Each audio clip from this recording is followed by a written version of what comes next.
Guys, आज हिंदी साहित्य में हिंदी गद्य साहित्य के बारे में और पढ़ेंगे, तो वीडियो शुरू करते हैं। हिंदी गद्य के उत्थान में 4 व्यक्तियों का विशेष योगदान रहा है। ईसा अल्लाह खां, सदल मिश्र, लल्लू लाल और सदासुख लाल। आचार्य शुक्ल ने हिंदी गद्य के प्रारंभिक आचार्यों को महत्व को देखते हुए उन्हें निम्नलिखित क्रम में रखा है। सदासुख लाल, ईसा अल्लाह खां, लल्लू लाल और सदल मिश्र। श्याम सुंदर दास द्वारा वर्णित क्रम निम्नलिखित है। ईसा अल्लाह खां, सदल मिश्र, लल्लू लाल और सदासुख लाल। डॉक्टर बच्चन सिंह द्वारा वर्णित क्रम निम्नलिखित है। सदासुख लाल, सदल मिश्र, ईसा अल्लाह खां और लल्लू लाल। हिंदी के प्रमुख 4 उन्नायकों की भाषाएं निम्नलिखित हैं। मुंशी सदासुख लाल की संस्कृत मिश्री हिंदी या शिष्ट बोलचाल की भाषा। ईसा अल्लाह खां चटकीली मटकीली मुहावरेदार भाषा युक्त ठेठ हिंदी। लल्लू लाल की ब्रज भाषा मिश्रित खड़ी बोली। सदल मिश्र की पूर्वी वन लिए हुए खड़ी बोली।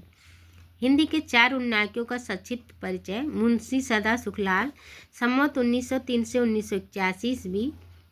मुंशी सदासुख लाल नियाज का जन्म संवत 1903 में और मृत्यु संवत 1981 में हुई थी। मुंशी सदासुख लाल ने खड़ी बोली में सुख सागर की रचना की। इस पुस्तक पर विष्णु पुराण का प्रभाव है। इनकी एक रचना मुंतखबुत वारीख है। मुंशी जी ने हिंदियों को शिष्ट बोलचाल की भाषा ग्रहण की, उर्दू से अपनी भाषा नहीं ली। तत्कालीन समय में उर्दू के कारण संस्कृत मिश्रित हिंदी का प्रभाव कम हो रहा था। इस पर उन्होंने इस प्रकार खेद प्रकट किया। रस्मों रिवाज भाखा का दुनिया से उठ गया।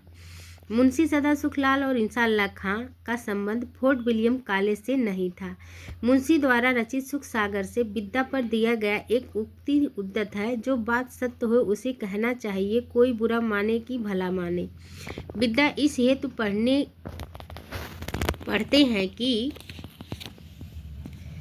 तात्पर्य इसका जो सेनावृत्ति है वह प्राप्त हो, उसे निज स्वरूपों में लय हो चाहिए। इस हेतु नहीं पढ़ने की चतुराई की बातें कहने के लोगों को बहकाएं और फुसलाएं और सत्य छिपाएं। व्यभिचार कीजिए और सुरापन कीजिए और धन द्रव्य इकट्ठा कीजिए और मन को की तमोवृत्ति से भर रहा निर्मल न कीजिए। तोता है सो नारायण का नाम लेता है, परंतु उसे ज्ञान तो नहीं।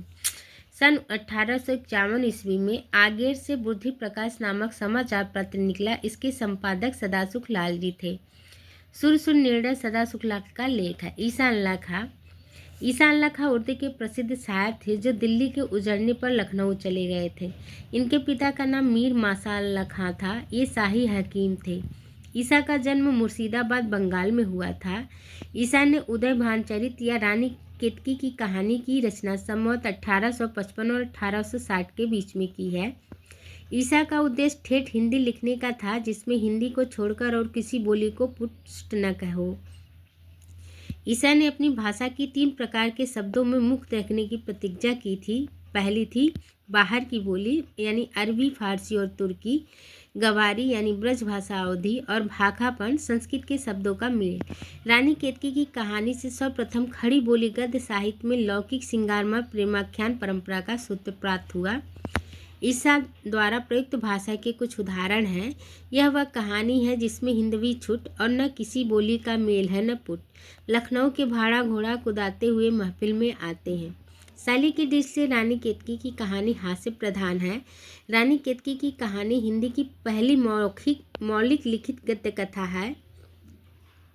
एक दिन बैठे बैठे यह बात अपने ध्यान में चढ़ी कि कोई कहानी ऐसी कहिए कि जिसमें हिंदवी छुट और किसी बोली का पुट न मिले, तब जाके मेरा जी फूल की कली के रूप में खिले। ये ईसा अल्लाह खां का कथन है। रानी केतकी की कहानी की विधा कहानी है। ईसा अल्लाह खान की मृत्यु संवत 1875 ईस्वी में हुई थी। गाइस, आज के लिए बस इतना ही। वीडियो अच्छी लगी हो तो चैनल को सब्सक्राइब करें, लाइक करें, शेयर करें। धन्यवाद।